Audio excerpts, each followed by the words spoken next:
Rain pounded Seoul's neon-streaked streets as Mara Collins closed the Blue Lantern noodle bar. 3:11 a.m. Her back ached, her soul heavier than the mop she dragged. She shoved the mop into the storage room, then froze. Please subscribe to this channel and turn on the notification button. A whimper. Small. Shaky. Human. Mara tightened her grip on the mop handle. Hello. A rustle. And then she saw him.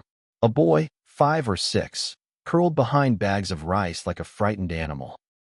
His designer clothes were torn, smeared with dirt. His eyes, sharp, dark, terrified, tracked her every move. Oh God. Mara dropped to her knees. Hey buddy, you okay? Are you hurt? He flinched hard. No police, he whispered. No, father. Please don't call anyone. They'll take me back. His tiny hands shook so violently it made Mara's stomach twist. Okay, she whispered. I won't call anyone. His fever was burning through his skin. When did you last eat? He shook his head. I forgot. That was the moment Mara stopped thinking logically. She wrapped her jacket around him, grabbed her things, and led him through the back alley, avoiding the main street. At the night clinic, the nurse didn't ask questions. The doctor did, but not out loud. Bruises, stress fever, malnutrition. No child should look like this. No child should tremble like this. By dawn, Mara had taken him to her one-room apartment. She fed him ramen. He devoured it. What's your name? She asked softly. Jean, he whispered. And where are your parents? At the word parents, Jin's eyes filled with terror. He shook his head so fast his small body trembled. No father, he whispered. No punish room. Please don't make me go back. Mara's heart broke clean in two. You're safe, she whispered, pulling blankets over him as he fell asleep. You're safe with me. I promise. It was the biggest promise she'd ever make, and the one that would destroy the life she knew. Across the city, at the top of a glass tower overlooking Seoul like a throne, a man stood perfectly still. Ryu Han-seok, 42, chairman of Black Horizon Corporation, and secretly, the Ruthless, calculating leader of the Black Horizon Syndicate, Seoul's most feared Mafia clan.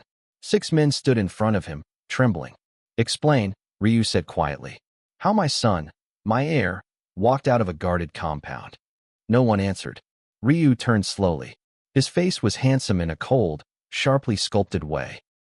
His eyes were the eyes of a man who had seen blood but never lost sleep over it. My son has been missing for 9 hours, Ryu continued. And you stand here empty-handed? One man swallowed. Sir, surveillance teams have tracked a child matching his description to Itaewon. After that, he vanished. Find him, Ryu whispered. Use everything. When the men left, Ryu stared out the window, expression cracking for the first time. Jean wasn't just a son. He was all that remained of Ryu's late wife. And he was the only legitimate heir to a mafia empire enemies desperately wanted to steal. Losing him was not an option. His phone buzzed. Chairman, a guard said breathlessly. We found footage. A woman. Foreign. She carried Jean out of a restaurant. Ryu leaned toward the screen. Mara's face appeared. Wet hair. Worried eyes. Cradling Jean in her arms like he was precious. Not ransom. Not leverage. Not an enemy. She was protecting him. Who is she? Ryu asked. Mara Collins. Age 30. American. Debt. 2 jobs. No criminal ties. Ryu's eyes narrowed. Nobodies don't protect Mafia heirs at 3 a.m. He watched the footage again. The softness in her expression. The fear. The instinctive protectiveness. She doesn't trust authority, Ryu murmured. No police. No power. Just her. The guard cleared his throat. We can retrieve the boy now. No, Ryu said. She kept him alive. And she will lead me to the truth. He looked out at the city. Keep eyes on her. But don't touch her. Yet. Jean woke screaming. Mara sprinted to him. Hey, it's okay, she whispered, kneeling. You're safe. I'm sorry, he sobbed. I didn't mean to make noise. Please don't lock me in the dark room. Mara froze. Dark room? Jean nodded, shaking. When I break rules, the guards take me. Father doesn't need to hit me. They do it for him. Mara felt something cold and furious rise in her chest. No child should know that tone. The tone of bruised obedience. You're not going back, she promised. But even as she said it, she knew it was a promise she couldn't keep. She peeked out the window. Black cars lined the street. They'd found them. Her phone rang. Unknown number. She answered. Miss Collins. Ryu Han-seok's voice was calm. Disturbingly calm. Return my son. He's terrified of you. Mara snapped. Ryu exhaled softly. The bruises are from his escape. Not from me. You expect me to believe that? I expect you to stop talking and listen, he said sharply. My son is heir to a world that requires strength. Rules protect him. Jean says he's living in fear. Fear keeps him alive. Mara nearly threw the phone. You're a monster, she hissed. That may be, Ryu replied. But I'm his monster. A beat of silence. My men will arrive in 5 minutes, he finished. You may come voluntarily. Or not. He hung up. Jean trembled beside her. I'll go, he whispered. But will you come with me? Please.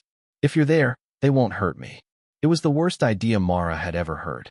But she looked at his terrified little face. And she made another dangerous choice. I'll go with you. A knock sounded at the door. Right on time. They were escorted to a black Mercedes, then driven into the mountains. To a fortress disguised as a home. The gates closed behind them like a prison door. The mansion was cold, beautiful, silent, a shrine to power. Inside the study, Ryu Han-seok waited. He turned slowly. His presence hit Mara like a physical force. Not because he shouted, because he didn't need to. Mara Collins, Ryu said smoothly. You took care of my son. I didn't do it for you. A flicker of surprise crossed his face. Bold woman. He studied Jean. Are you hurt? Jean said nothing. Ryu crouched, face softening, barely. Son, the rules exist to keep you alive. You don't love me, Jean whispered. You just expect. A stab of pain flashed through Ryu's eyes, gone instantly. Mara stepped forward. You're breaking him, she said quietly. Ryu stood. The room went silent. You presume to tell me how to raise my heir? Yes, Mara said simply. Because he's scared of you. Ryu's expression hardened. But then he laughed. A low, dangerous sound. You are either foolish or fearless. Maybe both. He approached her slowly. You are the first person in years to speak to me without fear, Miss Collins. He tapped a folder on his desk. I have your entire life here. Your debts. Your jobs. Your lack of family. He held her gaze. You risked everything for a child you don't know. Which means you are either extremely compassionate or extremely reckless. He turned to Jean. My son trusts you. For reasons I cannot explain. He faced her again. So I offer you a position. Mara blinked. A what? Live here, Ryu said. Take care of Jean. Guide him. Give him the warmth I cannot. Mara stared.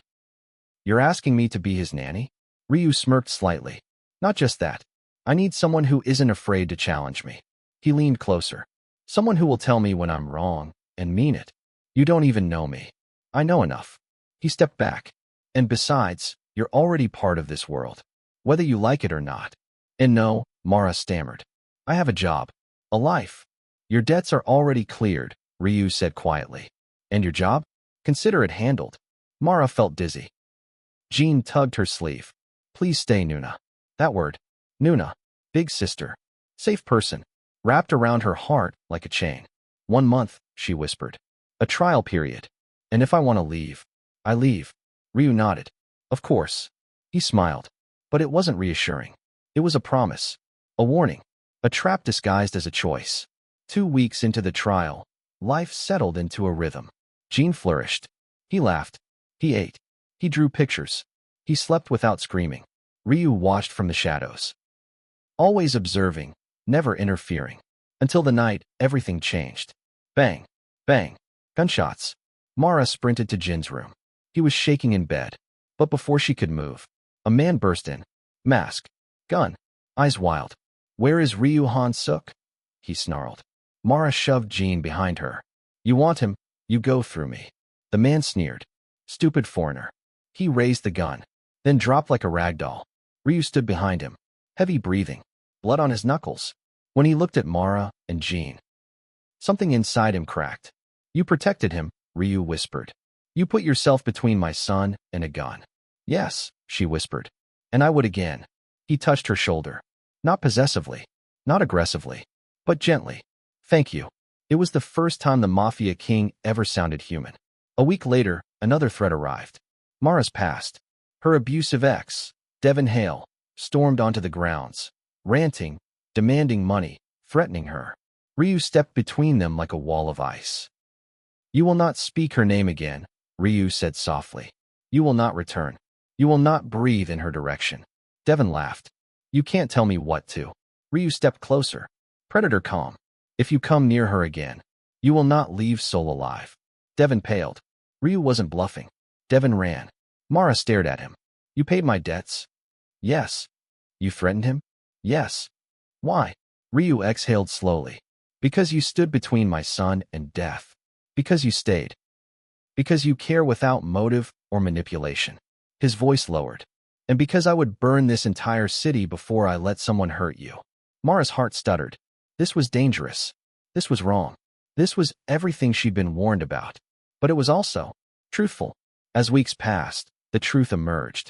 Ryu wasn't the monster Jean feared. He was a man raised by monsters. A man who believed fear was protection. Control was safety. Discipline was love. But Mara challenged him. Softened him. Questioned him. And one night, he broke. I don't know how to do this, Ryu whispered. How to be gentle. How to be enough. You're trying, Mara said. And that's more than most. He stared at her like she was the first sunrise he'd ever seen. Then he kissed her. Dangerous. Desperate. Undeniably real. They broke apart breathless. We shouldn't, she whispered. No, Ryu said. But I can't stop.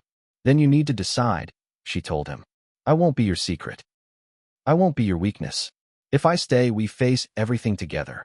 Ryu nodded. Then stay, Mara Collins. 3 months after the night in the storage room, Jean ran into the room holding a drawing. It showed 3 figures. A small boy, a tall man, a dark-skinned woman with a warm smile. They were holding hands. That's us, Jean said proudly. Our family. Is that okay? Mara looked at Ryu. The Mafia king. The man feared by the city. The man who gave her a home without asking for repayment. He watched her with emotion he didn't know how to show. Yes, Mara whispered, pulling Jean close. That's more than okay. That's perfect. And in that moment, in the heart of the most dangerous world she could imagine, Mara found something she never thought she'd have. Not safety, not normal, not peace, but family. A broken, dark, fiercely loyal family. One she would protect with her life. Just as Ryu would protect her. Just as Jean had chosen her. They were each other's salvation. And each other's risk. But together, they were something unstoppable. Something terrifying. Something beautiful. Everything should have settled after the ambush. After the gunman in the hallway. After Devon Hale slithered back into whatever hole he crawled out of. But in the Black Horizon mansion, calm was always an illusion. Mara felt it first. Small things. Guards speaking in hushed tones when she approached. Glances exchanged behind closed doors. Jin's tutor abruptly replaced. Ryu spending longer hours in meetings he refused to talk about. The air felt charged, like a storm circling a mountain. One night, as Jean slept, Mara walked into the kitchen to get water, and froze just before entering. 2 guards stood near the doorway. Chairman Ryu can't keep this quiet forever, one whispered. What about the boy? The second asked. The boy is the problem, the first said. Some factions think eliminating the heir would solve everything. Mara stepped back so silently even the cameras didn't catch it. Her skin crawled. Inside the clan, someone wanted Jean dead. Someone close. Someone powerful. She returned to her room, heart pounding. When Ryu knocked on her door later, asking how she was, Mara lied. Fine. Because the truth would start a war. And she wasn't ready for that. Not yet. Over the next week, Mara noticed something else. Jin's drawings changed. The bright colors he used when he first arrived faded. He began drawing a woman. Long black hair. Soft eyes. Sometimes she smiled. Sometimes she cried. Mara recognized her. Is that your mom? Mara asked gently. Jean nodded. Appa doesn't talk about her, he whispered. Every time I ask, he says, not now. What do you remember about her? Jin's voice dropped. She told me. If anything happened to her, I must never trust the men with the black rings. Mara froze. Black rings. She'd seen them. On the hands of several guards. On Director Jang, Ryu's closest advisor. Even on the tutor who'd disappeared last week. Why? She whispered. Because they hurt her. Mara felt the air leave her lungs. What did they do to her? Jean swallowed. She was scared of them. She said, if I disappeared, it would be because of them. Mara hugged him tightly. She realized then. Jin didn't fear his father the most. He feared the clan that surrounded him, and the secret he carried might be the reason he ran in the first place. It happened on a Thursday. Mara had just tucked Jin into bed when the alarms blared. Red lights, shouting, footsteps pounding down hallways. She heard Ryu's voice, sharp, commanding, ordering the guards into formation. "Mara," he yelled, "take Jin to the panic room. Now." She grabbed Jin and sprinted through the hallway. A gunshot echoed. Glass shattered. She whipped around and saw a masked intruder right behind them. Jin screamed. Mara kicked the man in the knee, shoved Jin into the panic room, and slammed the door. But the man caught her by the hair and yanked her back. "Where's the heir?" he snarled. "I don't know," she gasped. He lifted his gun. Then, bang, he crumpled. Ryu stood in the hallway, chest heaving, gun still raised. Blood splattered across the floor. Ryu stepped over the body, grabbed Mara, and pulled her hard against his chest. "You're okay," he whispered, voice trembling. "You're okay." Mara felt his heart pounding. He was shaking. The chairman of Black Horizon was shaking. Not from the kill. He'd killed before. He was shaking because he almost lost her. Hours later, after the intruders were eliminated and Jin was safely asleep with guards outside his door, Ryu walked into Mara's room silently. He wasn't wearing his suit jacket. His shirt was torn and stained with blood. Not his. He looked exhausted. And something else. Haunted. "Mara," he said quietly. "Someone inside my clan betrayed me." She had known, but hearing it from him made it real. "Who?" she asked. Ryu sat down, running a hand through his hair. "Director Jang," he said. "My second in command. A man I've trusted for 15 years. The room went cold. "He wants Jin dead," Ryu continued, voice tight. "He thinks the boy is weak. He believes the clan should choose a new heir. One without softness." Mara clenched her fists. "What are you going to do?" Ryu looked up at her. His eyes were no longer the eyes of a ruthless boss. They were the eyes of a man drowning. "I don't know," he whispered. "If I kill him, a civil war will start. If I spare him, he'll try again." He leaned forward, elbows on his knees. "I'm losing control of my own empire, Mara." She went to him without thinking. She placed her hands on his face. "You haven't lost everything," she said. "You still have Jin. And you still have me." Ryu closed his eyes like her touch hurt and healed him at the same time. "I don't deserve either of you," he murmured. "Maybe not," Mara said softly. "But we're here anyway." He opened his eyes. Raw. Unmasked. "Stay," he whispered. "Not for Jin. Not for the clan." His voice broke. "Stay for me." Mara swallowed. She didn't know the right answer, so she gave him the true one. "I'm not leaving." The next night, Ryu called an emergency meeting with the clan's inner circle. Mara watched from a hidden balcony, Jin sleeping in her arms, guards behind them. 11 men stood around the conference table. 10 loyal. 1 traitor. Director Jang smirked, confident. Ryu stood at the head of the table. Cold. Silent. Controlled. "I know about the assassination attempts," Ryu said calmly. "Both of them." Jang didn't blink. "I also know who ordered them." Several men shifted uncomfortably. Jang stepped forward, arrogance radiating off him. "Your leadership is weakening," he said boldly. "You've allowed a foreign woman to influence you. You've softened. The clan sees it. And you believe you should replace me," Ryu said quietly. "Yes," Jang said. "I would protect the clan with strength you no longer have." Ryu studied him. "What you call strength," he said softly, "I call cowardice." The room tensed. "You targeted my son," Ryu continued. "You targeted the only innocent thing left in my world. And for that," he stepped closer, "I sentence you." Jang sneered. "You don't have the support to kill me." Ryu smirked. "I'm not killing you," he signaled. Half the men turned their guns on Jang. Jang's face broke for the first time. His own loyalists had switched sides. "You see," Ryu said softly. "The clan respects fear, but it follows love." He nodded. Gunshots exploded. Jang collapsed. "Justice." Cold and decisive. Ryu turned to the remaining men. "My heir lives," he said. "Mara stays under my protection. Anyone who challenges this will join Jang." No one dared speak. That night, Ryu found Mara sitting by the window with Jin asleep on her lap. The city lights glowed behind them. Ryu approached quietly. "It's over," he said softly. Mara looked up. "You're safe now," he whispered. She shook her head. "No, we are safe." He knelt in front of her. Mara, he whispered. You saved my son. You saved me. He touched Jin's hair gently. And now, I want to give you something. She blinked. What? A life, Ryu whispered. With us. He looked up at her, vulnerability etched onto every line of his face. Stay? Not as a nanny, not as a guest, but as family. Mara's breath caught. You're asking me to? Yes, Ryu whispered. To stay in my life. In Jin's life. To be ours. She felt tears burning behind her eyes. Jin stirred, mumbling. Nuna. Appa. Mara looked at Ryu. At Jin. At everything she had become part of. I'm not going anywhere, she whispered. Ryu exhaled slowly. Relief. Hope. And something deeper. He rested his forehead against hers.